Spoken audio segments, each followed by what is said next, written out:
కొరమేను చేపల ఫ్రై మొదటి చేసేవారైతే గనక ఇలా చేసినట్లయితే చాలా బాగా వస్తుంది. ముందుగా నేనైతే స్టోర్ చేసుకున్న చేప ముక్కలనైతే తీసుకున్నాను.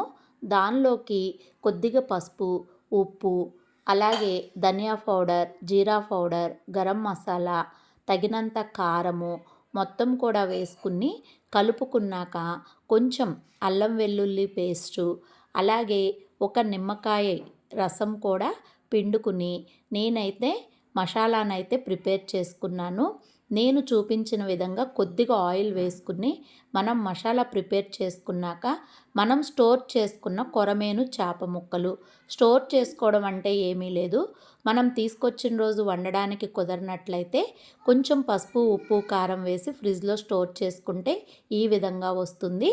నేనైతే మ్యారినేట్ చేసి ఒక హాఫ్ అన్ అవర్ పక్కన పెట్టుకున్న తర్వాత కళాయిలోకి ఫ్రై చేసుకోవడానికి సరిపడినంత ఆయిల్ని అయితే తీసుకుని ఈ విధంగా కొరమేను చేప ముక్కలనైతే ఒకవైపు ఫ్రై అయినాక మరోవైపు టర్న్ చేసుకుని ఓన్లీ లో ఫ్లేమ్ మీదే మనమైతే కొరమేను చేప ముక్కలనైతే ఫ్రై చేసుకోవాలి.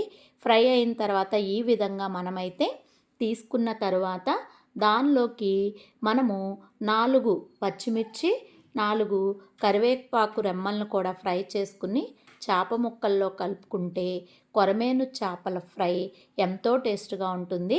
ఈ వీడియో నచ్చినట్టయితే లైక్ చేయండి, సబ్స్క్రైబ్ చేయండి, షేర్ చేయండి. Thank you.